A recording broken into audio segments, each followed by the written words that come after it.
दोस्तों बात करेंगे प्रियंका गांधी की। प्रियंका गांधी के उस रोड शो की जो कानपुर में शुरू हुआ, और जिस तरह से कनेक्ट कर रही हैं प्रियंका गांधी, वो ज़्यादा ऐसा लग रहा है वो यूपी स्टाइल में भी और वायनाड स्टाइल में भी कि वो ज़्यादा कनेक्ट करना जानते हैं। जहां राहुल जी का सवाल है वो अपनी बात कहना जानते हैं, लेकिन प्रियंका जो है कनेक्ट करना बहुत आसानी से जान गई हैं, समझ गई हैं किस तरह से जनता के साथ कनेक्ट किया जाता है। वायनाड में उन्होंने आज एक सॉकर मैच का उदाहरण दिया और हंसती रही काफ़ी देर तक। वो वीडियो की क्लिप मैं डाल रहा हूँ, जरा ये देख लीजिए। You are showing me, and for the time that you have waited here in the heat today to listen to my words. I hear that you love soccer here. എനിക്കറിയാം നിങ്ങൾക്ക് ഇവിടെ ഫുട്ബോൾ വളരെ ഇഷ്ടമാണെന്ന്. You know, not many people know that Indira ji, my grandmother, used to watch the World Cup soccer all the time. നിങ്ങൾക്ക് അറിയോ എൻ്റെ മുത്തശ്ശിയായ നിങ്ങൾക്ക് പ്രിയപ്പെട്ട ഇന്ദിരാജി എപ്പോഴും വേൾഡ് കപ്പ് ഫുട്ബോൾ മത്സരങ്ങൾ കണ്ടുകൊണ്ടിരുന്ന ആളാണ്. India is not playing, so I'll cheer for Italy today. And I have a huge soccer fan in my family, my son, and also my brother Rahul ji. Both are all great soccer fans. എൻ്റെ വീട്ടിൽ വലിയൊരു football fan ഉണ്ട്. ഇവിടെയുള്ള എൻ്റെ മകനുണ്ട്. So ladies, I know when the soccer match is going on, what a problem you have to face at home. എനിക്കറിയാം ഇവിടെ പ്രത്യേകിച്ച് എൻ്റെ प्रियंका गांधी ने कानपुर में भी एक रोड शो किया। वहां उन्होंने अपने भाई के बारे में कुछ बोला और एक ताना मारा भारतीय जनता पार्टी सरकार पर। उन्होंने बोला कि मैं हवाई अड्डे से यहाँ तक आ रही थी तो मैंने एक रास्ते में बड़ा बड़ा प्रचार देखा, बड़े बड़े पोस्टर देखे जिस पे लिखा हुआ था OROP, one rank one pension, के लोगों को भारतीय जनता पार्टी उपहार देना चाहती है।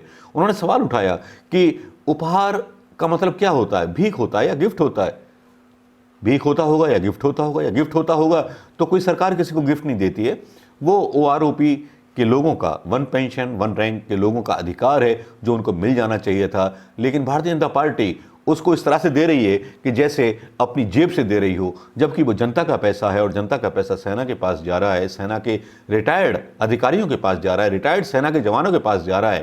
तो उपहार देने वाली भारतीय जनता पार्टी कौन होती है? उनकी प्रशंसा नहीं करनी चाहिए, लेकिन एक बात मैं बता देती हूँ कि आप अगर दो जनों को देखें, एक जिसमें सहने की कोई शक्ति नहीं है और दूसरे जिनको रोज रोज गाली देते हैं, ये लोग रोज आलोचना करते हैं, रोज कुछ ना कुछ कहते हैं, चाहे माँ के बारे में, पिता के बारे में, दादी के बारे में, किसी के बारे में, उनकी, लेकिन सहने की शक्ति मुस्कुरा के वो सहते हैं और खुश भी होते हैं।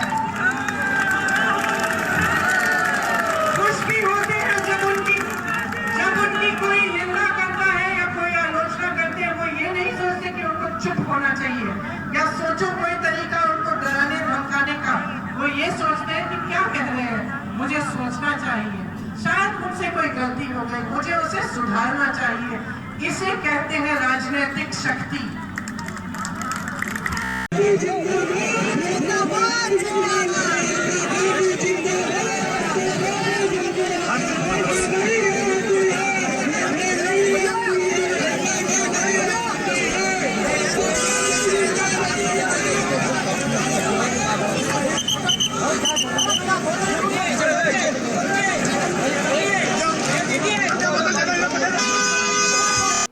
एक बड़ी सच्चाई उन्होंने स्वीकार की कि आप हमको नेता बनाते हो, हमारे बच्चे आप पालते हो क्योंकि नेता आप बनाते हो, और हमारी जिम्मेदारी होती है कि हम आपकी सेवा करें। ये साफ गोई प्रियंका गांधी की बता रही थी कि अब राजनीति बदलने वाली है और ये दोनों भाई बहन इस राजनीति को बदलने पर उतारू हैं, बिना कुछ सोचे, बिना कुछ समझे। लेकिन कभी कभी डर लगता है शायद पिछले दो पूर्व प्रधानमंत्रियों की तरह कहीं इनके ऊपर भी संघी अटैक ना कराएं, कोई साजिश ना कर दें।